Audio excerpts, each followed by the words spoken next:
नमस्कार, मी संजय आवटे. आवाज महाराष्ट्राचा विशेष कार्यक्रमात तुमचं स्वागत. आज पुन्हा नवी गाज, नवा आवाज.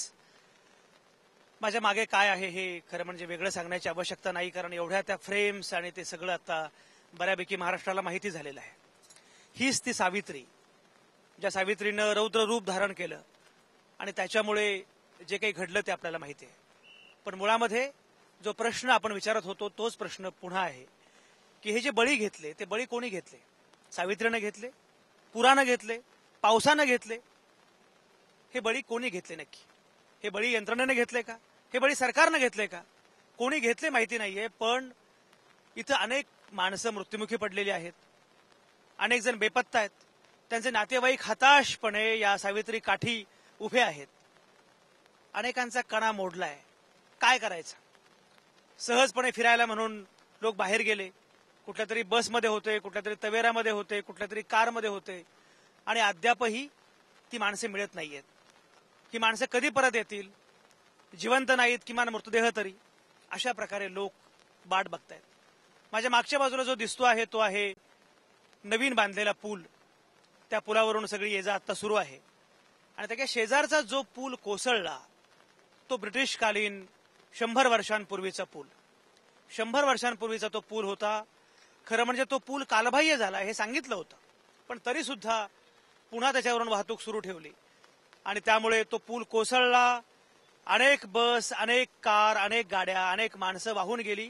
पूरच वाहून गेला आणि पूर वाहून गेल्यानंतर लोकांचा विश्वास उडाला यंत्रणेवरचा. म्हणजे केवळ पूल वाहून नाही गेला, एका अर्थानं लोकांचा विश्वास वाहून गेला. त्याच्या शेजारचा हा पूल आहे आता, आणि मागे जे काही दृश्य दिसतंय, नदी दुथडी भरून वाहते आहे. सगळ्यात महत्वाचं म्हणजे मदतीचं, पुनर्वसनाचं काम सुरू आहे, पण प्रत्यक्षामध्ये पाऊस अजूनही पावसाचा जोर कमी होत नाहीये. त्यामुळे या सगळ्या पुनर्वसनामध्ये, मदतीमध्ये तो अडसर फार मोठा आहे. सगळ्या परिसरामध्ये पावसाचं पाणी साचलेलं आहे. एका अर्थानं महाड, पोलादपूर या भागातला कनेक्टच संपावा अशा प्रकारचा पाऊस वेड्यासारखा अजूनही कोसळतोय. आज तर पावसाचा जोर आणखी वाढलेला आहे. तरी सुद्धा सगळी यंत्रणा काम करते आहे. हे सगळे मृतदेह मिळावेत, हे सगळे लोक सापडावेत, जिवंत नाहीत किमान मृतदेह तरी मिळावेत, यासाठी यंत्रणा कामाला लागलेली आहे. NDRF आहे, तटरक्षक दल आहे, पोलीस आहेत, सगळेजण काम करत आहेत. एक बघा, म्हणजे जर खरोखर 100 वर्षांपूर्वी हा पूल जो काही बांधला गेला आणि तो कालबाह्य झालेला आहे असं वारंवार ब्रिटिश सरकारनं सांगितलं होतं, तसा पत्रव्यवहार झाला होता, वेळीच सगळं झालं असतं तर आज ही वेळ आली असते का? इतक्या लोकांचे, निरपराध लोकांचे प्राण गेलेले आहेत, इतके लोक गेलेले आहेत, मृत्युमुखी पडलेले आहेत.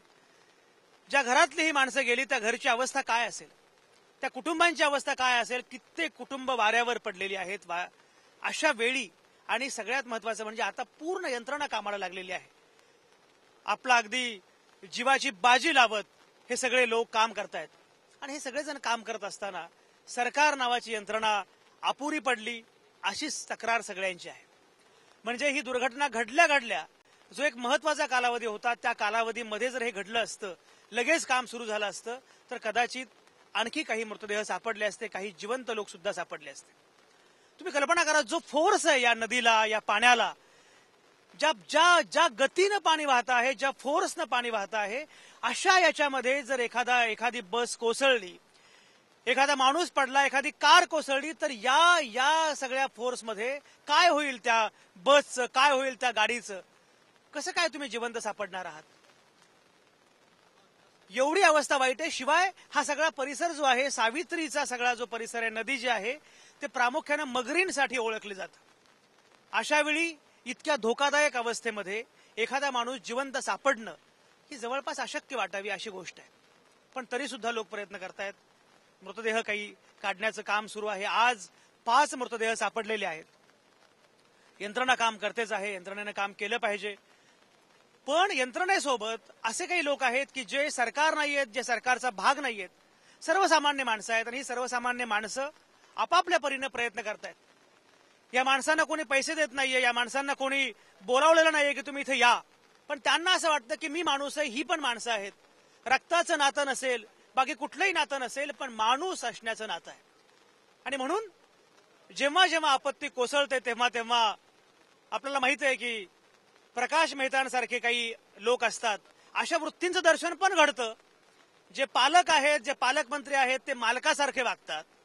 आणि अशा वेळी असे काही लोक आहेत की जे सामान्य नागरिक आहेत, ज्यांचं कोणाशी काही नातं नाहीये, ते मात्र एका अर्थानं पालकत्व स्वतःहून घेतात आणि स्वतःहून लोकांच्या मदतीला धावून येतात. अशी काही माणसं इथं आहेत की जी माणसं इथं आहेत. त्यामुळे अशा आपत्तीच्या वेळी खऱ्या अर्थानं माणुसकीवरचा विश्वास सुद्धा दृढ होतो. ज्याप्रमाणे माणुसकीवरचा विश्वास उडावा असं घडतं आपत्तीच्या घटनेमध्ये, अगदी त्याचप्रमाणे या आपत्तीच्याच घटनेमध्ये माणसावरचा माणुसकीवरचा विश्वास दृढ व्हावा असं पण बऱ्याच गोष्टी घडत असतात.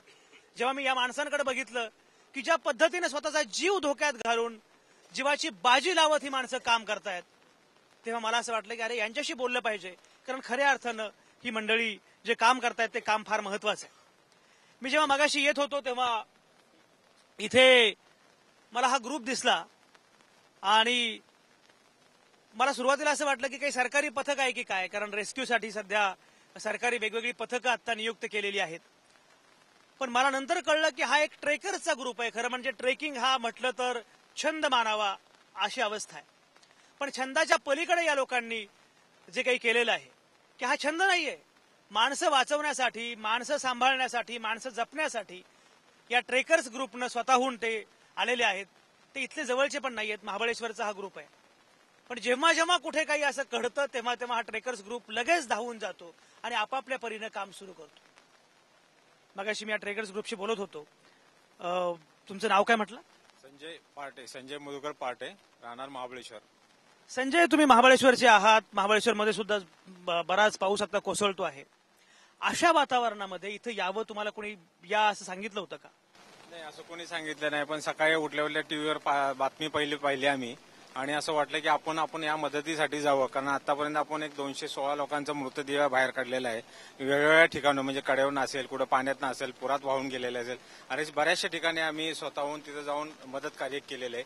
त्या अनुषंगाने आम्ही या स्पॉटला पोहोचलेलो होतो. इथं तुमच्या ट्रेकरचा किती लोकांचा ग्रुप आहे? आपला ट्रेकरचा 15 जणांचा ग्रुप आहे, विथ अँब्युलन्स आहे. आणि टोटल आपल्याकडे हायकिंग ट्रेकिंगचं सगळं एव्हरीथिंग साहित्य, जेवढं शासन आहे तेवढं आपल्याकडे साहित्य आहे. ही घटना घडल्या तुम्ही कधी आलात इथे? आम्ही सकाळी 11 वाजता इथं पोहोचलो होतो. पोहोचल्यानंतर बघितलं तर इथं सगळा पोलीस फाटा आहे, सगळा ताफा इथं पसरलेला होता. त्यामुळे आपल्याला काम करताना अडचण होती, कारण आपल्याकडे महाराष्ट्र शासनाचा सिम्बॉल नव्हता आणि कुठल्या ओळखीनं न आल्यामुळे आपल्याला थोडंसं हेडीसपिडीस करण्यात आलं होतं. त्यामुळे आपण थोडं बाजूला लावून रोप, फक्त आमच्याकडे हे इक्विपमेंट्स आहे, ज्या ज्या वेळेला लागेल त्यावेळेला आम्ही तुम्हाला देऊ, असं करून आम्ही साईडला एका कोपऱ्यामध्ये उभे होतो पहिल्या दिवशीमध्ये. त्यानंतर पुढे काय घडलं? आता आम्ही ज्यावेळेला आलो तेव्हा महाबळेश्वरनं म्हणजे 65 किलोमीटर महाबळेश्वर आहे. तिथून आम्ही आमच्या खर्चाने इथे स्पॉटला पोहोचलो. स्पॉटला पोहोचल्यानंतर पहिल्या दिवशी आम्ही पूर्ण दिवस त्यांच्या इंडिया बरोबर आम्ही त्यांच्या मदत म्हणून आम्ही कामी केली. त्यांचे रोप नेले, त्यांना थोडीफार मदत केली. जेवढं करता येईल तेवढं आम्ही सायंकाळपर्यंत इथं मदत केली. तर इथं काही पहिल्या दिवशी काही आपल्याला सापडलं नाही.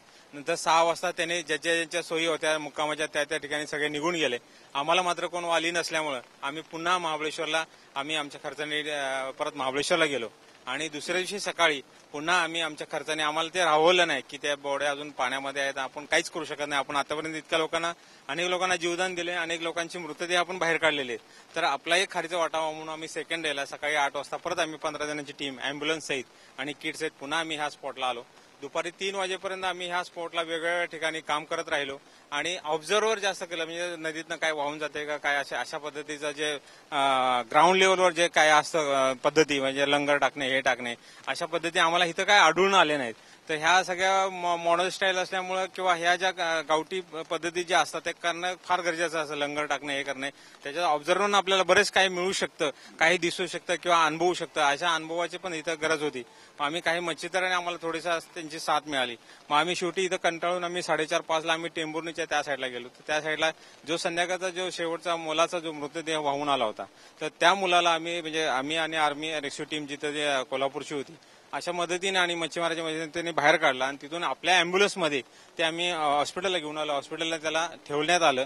आता त्याचं वय किंवा नाव काय मला काय माहित नव्हतं. त्यानंतर आम्ही संध्याकाळी 7:30ला पुन्हा 30 रात्र झाली. पुन्हा आमची काय राहण्याची किंवा जेवणाची सोय नव्हती. तर आम्ही आमच्या खर्चाने पुन्हा महाबळेश्वरला गेलो आणि परत आज सकाळी आमच्या महाबळेश्वरचा घाट पडल्यामुळे आम्हाला थोडा उशीर झाला. त्यामुळे आम्ही 12:30 वाजता इथे पुन्हा पोहोचलो. बरोबर.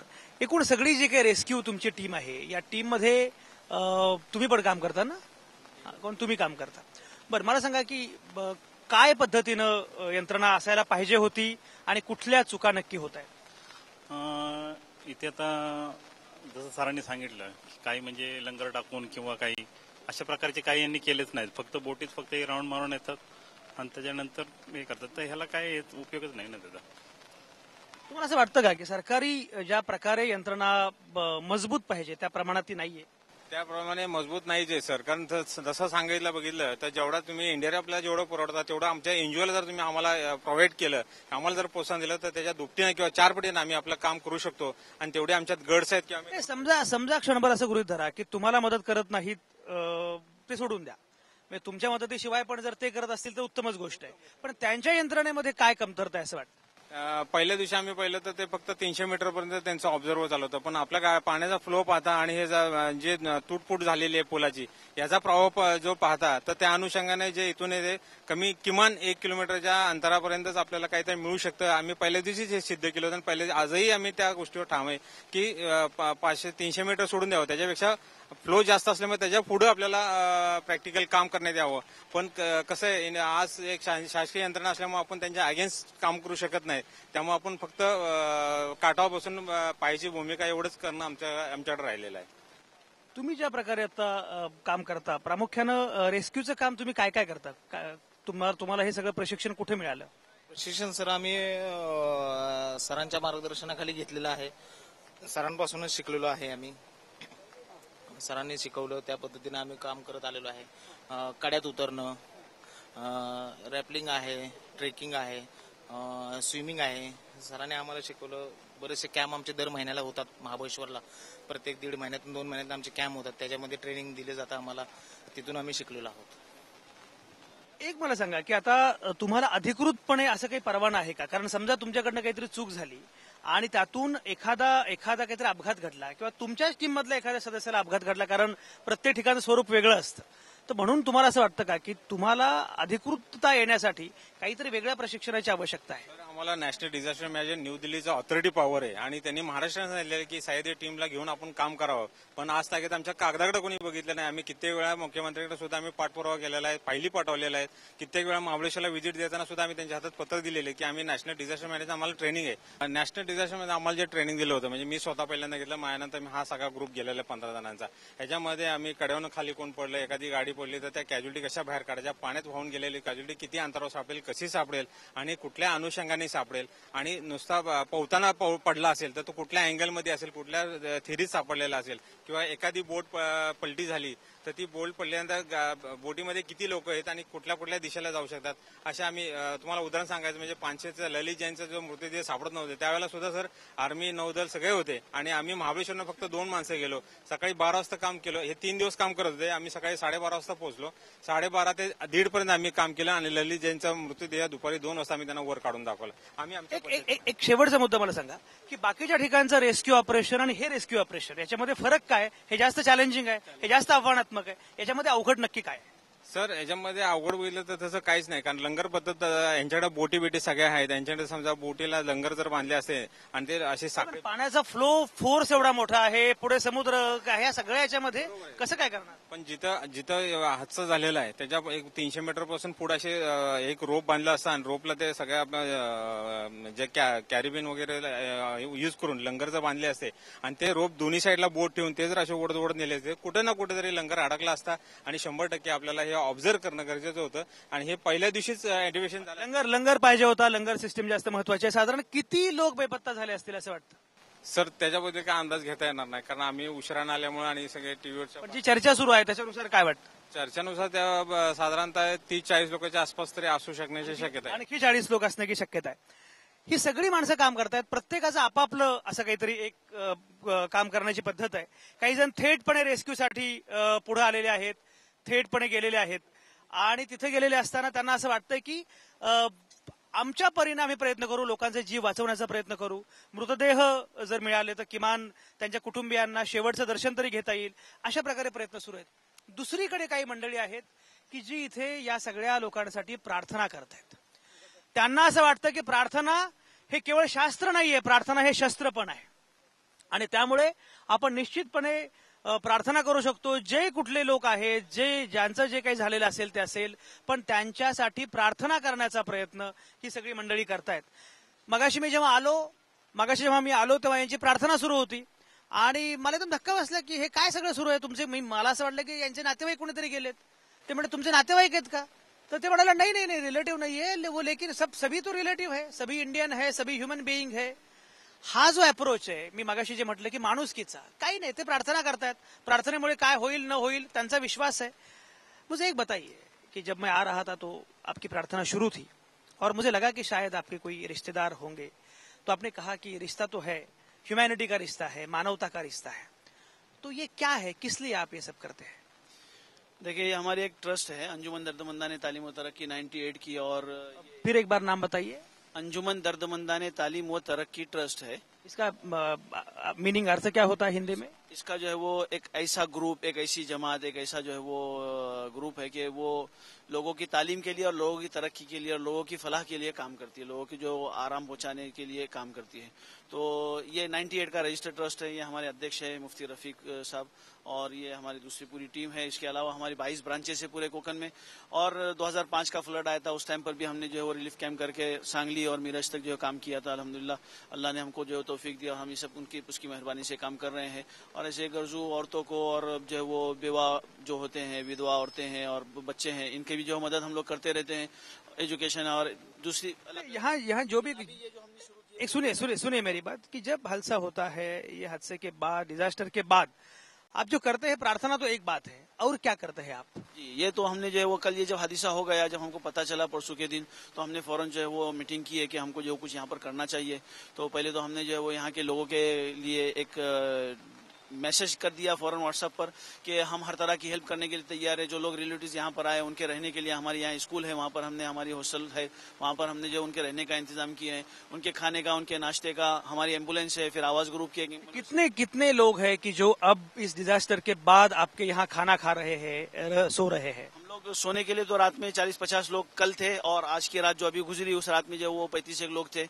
लेकिन ऐसा है कि कई लोग यहीं पर रुके रहे कि हमको कहीं नहीं जाना है, कई लोग हॉस्पिटल में रुके रहे. जो हमारे पास पहुंच सके हमने उनको ले जाकर उनकी खिदमत की. खाना तो कंटिन्यू 600-700 लोगों का खाना कंटिन्यू चल रहा है. सुबह जो नाश्ता, अभी शाम आपकी जो टीम है डिजास्टर के बाद, आपकी टीम, अध्यक्ष महोदय, मैं आपसे पूछना चाहूंगा, आपका नाम? मेरा नाम रफीक मोहम्मद शफीपुरकर, तो मुझे मुफ्ती कहते हैं. तो मैं मुफ्ती नाम से आपको पुकार सकता हूं? तो मुफ्ती जी मुझे बताइए कि हादसा होने के बाद कितने टाइम में आप पहुंचे? जब हादसा हुआ उससे के फौरन बाद जो है हमें एक 10 मिनट में बात मालूम हो गई, इसलिए कि हमारे जो है वालिद जो है ये अखबार निकालते रायगढ़ से आवाज और कोकन की आवाज, तो हमारे जो पत्रकार थे वो यहाँ पहुंचे और उन्हें बताया ऐसा ऐसा हादसा हुआ है. तो चूंकि हमारे बाजू में मदरसा है, स्कूल है, लड़कों का मदरसा है, लड़कियों का मदरसा है, स्कूल है. हमने फौरन मौलाना रजब अली को, मौलाना इसाक साहब जो यहाँ रहते हैं, ये हमारे प्रिंसिपल है यहाँ के, उनको बताया था. ये लोग फौरन कामला बस्ती के नौजवानों को लेकर यहाँ पहुंच गए, सब पूरे बिस्किट पानी वगैरह लेकर. उसी वक्त से काम शुरू हो गया. और दूसरे दिन से हमने व्हाट्सएप पर डाल दिया कि रहने का और खाने का इंतजाम हमारी तरफ से किया जाएगा. अभी चूंकि लोग ब्रिज पर और इधर उधर बिखरे हुए हैं, वहाँ पहुंच नहीं पा रहे हैं, इस वजह से हम उन तक खाना पहुंचाने की कोशिश उसी दिन से कर रहे हैं. प्रिंसिपल साहब, आपका नाम क्या बोले? इसहाक घारे, मौलाना इसहाक घारे. तो मौलाना जी, मुझे एक बताइए कि ये जो हादसा हुआ, तो हादसा होने के बाद जो करना चाहिए वो जल्दी किया नहीं गया, ऐसा लोग बोलते हैं. आपको क्या लगता है? करना नहीं किया ऐसा बात नहीं है. बारिश ज्यादा थी, पानी को बहाव ज्यादा था. अब पानी में तो कोई उतर नहीं सकते थे. जितना कर सकते थे वो यहाँ लोग आए, जिनको मालूम पड़ा रात में यहाँ पहुंचे, और फिर जो है पानी में उतरने की कोई ये नहीं थी. तो अब देख ही सकते थे और कुछ नहीं कर सकते थे उस वक्त बारिश में जाना. आप पास में ही रहते हैं, तो आपको क्या लगता है कितने लोग यहाँ बह गए होंगे? देखो, उस वक्त तो हम यहाँ नहीं थे, जैसे हमारे अध्यक्ष ने बताया. उनके फोन आने के बाद लोग जो बोल रहे हैं उससे क्या लगता है? एक अंदाजे के मुताबिक जैसे 2 एसटियां गई हैं, उसमें 20-25 आदमी गए हैं, और फिर प्राइवेट गाड़ी जैसे तवेरा गई है और एक गाड़ी गई है, ऐसे लोग बोल रहे हैं. उस हिसाब से एक 40-50 आदमी, 40-50 लोग गए होंगे ऐसा लगता है. एक बात ऐसी है कि आप लोग यहाँ जो काम करते हैं वो काम तो बिल्कुल बहुत बड़ा काम है और ये काम करना भी चाहिए, लेकिन डिजास्टर मैनेजमेंट के लिए जो एक सिस्टम होनी चाहिए वो अपने यहाँ नहीं है, ऐसा कुछ लगता है? नहीं नहीं, ऐसी कोई बात नहीं। अल्हम्दुलिल्लाह जितने पुलिस भी थोड़ी 5-10 मिनट के अंदर जो लोग उस स्पॉट पे थे, जैसे वो यहाँ के शिवकृपा वाले जो आदमी, ये तीनों जो राजू वगैरह जो थे, वो फौरन पहुंच गए। 5-10 मिनट के अंदर गवर्नमेंट के लोग भी पहुंच गए, पुलिस भी सब तरफ से पहुंच गए। ये खामखा एक शोर किया जा रहा है कि लेट किया गया, ऐसा कोई बात नहीं है। वो लोग सब पहुंच गए और उनसे जितना बन सकता है, ब्रिज से आगे तो कोई जाके खड़ा नहीं रह सकता था क्योंकि ब्रिज टूट गया, आगे तो वो सेकंड ब्रिज पे गए। एक बात बताइए कि ये ब्रिज जो है वो धोखादायक है, रिस्की है, ये आप लोगों को पता था? नहीं नहीं, हम पहली बार सुन रहे हैं। हम लोग, मैं रोजाना उस गाड़ी से उस पर से जा रहा हूँ, कल शाम तक वो लोग खुद उस पर से जा रहे हैं, हम लोगों को तो कोई से मालूम नहीं था। जी जी, वो गवर्नमेंट के एतबार से होगा, लेकिन हम लोगों को तो कुछ अभी तक उसमें गवर्नमेंट के हिसाब से वो लोग कोशिश किए, लेकिन हम लोगों को तो ये चीज मालूम नहीं थी कि बाबा के धोखेदायक है। ये जब हुआ तो ये हादसा होने के बाद पता कैसे चला कि कुछ तो हुआ है, कब चला? वो हादसा होने के बाद जैसे हमारे मुफ्ती साहब ने बताया, उनके वालिद साहब को फोन गया तो उन्होंने हमसे कांटेक्ट किया, तो हम फौरन 10-15 मिनट के अंदर यहाँ पहुंच गए और फिर जो है पुलिस बंदोबस्त भी पहुंच गया था। दोनों तरफ ट्रैफिक हो गई, वो रोड, वो भी ब्रिज जो है वो बंद कर दिया गया। हो सकता है उसको भी कुछ ये हुआ होगा, धक्का पहुंचा होगा, इसलिए उसको बंद कर दिया। एक आखिरी सवाल है मेरा अध्यक्ष महोदय से, मुफ्ती जी ना, मुफ्ती साहब मुझे एक बात ऐसी लगती है कि आपने जो कहा जब मैं आ रहा था तो कि ये नाता इंसानियत का है, ये नाता रिश्ता ह्यूमैनिटी का है, तो धर्म जात इससे भी बड़ा ये जो इंसानियत का रिश्ता है, आपको ऐसा लगता है कि ये रिश्ता अगर मजबूत हुआ तो बहुत काम आसान हो सकते हैं? ये रिश्ता इसी को मजबूत करना चाहिए और इसी इंसानियत के रिश्ते के मजबूत होने की वजह से हमारे मुल्क तरक्की कर सकता है। हम जिस मुल्क में रहते हैं हम सब आपस में भाई भाई है, इसलिए जब भी इस तरह की कोई मुसीबत का मामला है या जब भी गमी खुशी का, हम सबको साथ में रहना चाहिए और जब साथ में रहेंगे, इंसानियत के इस पर रहेंगे तो मुल्क तरक्की करेंगे। हमारे नबी ने भी इसकी तालीम दी है, यहाँ तक कि इंसान से बढ़कर ये जो हैवान रहते हैं तो उसके बारे में कहा कि अगर कोई शख्स किसी कुत्ते को अगर मारता है तो उसको वो भी जहन्नम में चला जाएगा और अगर उसको पानी पिलाता है तो वो जन्नत में चला जाएगा। एक बहुत गुनहगार औरत ने एक कुत्ते को पानी पिलाया था तो अल्लाह ताला ने ये ऐलान किया कि जाओ तुम्हारे लिए जन्नत है। तो जब एक जानवरों को अगर हम उसकी जान बचाते हैं तो अल्लाह हमें स्वर्ग दे सकता है, जन्नत दे सकता है। तो इंसान के लिए अगर हम खैर का काम करें, भलाई का काम करें तो क्या हमें जन्नत? मुफ्ती साहेब बहुत खूप, फार महत्वाची गोष्ट मुफ्ती साहेब करतायत। आपण काल बघितलं की काही हैवान पण आहे तिथे, पण त्याच वेळी मानवतेचं, माणुसकीचं दर्शन सुद्धा घडतं आहे आणि ही जी माणुसकी आहे ती जातीच्या धर्माच्या पलीकडे आहे। जेव्हा जेव्हा आपत्ती येते तेव्हा अकार्यक्षमता, भ्रष्टाचार, अमानुषता हे सगळं घडतं, हे सगळं दिसतं, त्याचं दर्शन घडतं आणि त्याबद्दल आपण वारंवार बोलत असतो, वारंवार सांगत असतो। ते सांगितलंच पाहिजे, पण त्याच वेळी हे पण सांगितलं पाहिजे की आमच्या मुफ्ती साहेबांसारखे काही माणसं आहेत की जी माणसं जात धर्माच्या पलीकडे माणसं म्हणून जेव्हा पुढे येतात आणि असं मानतात की जर हे नातं दृढ झालं तर बऱ्याच प्रश्नांची उत्तरं सोपी होतील। ही चर्चा खरंच आणखी मला खूप लोकांशी बोलायचं आहे, कारण इथे मी मगाशी म्हटल्याप्रमाणे या आपत्तीनंतर जे घडतं आहे, जे दिसतं आहे ते सगळंच दृश्य फार वेगळं आहे। आपण बोलत राहूच, पण आता या क्षणी मी घेतोय एक छोटासा ब्रेक।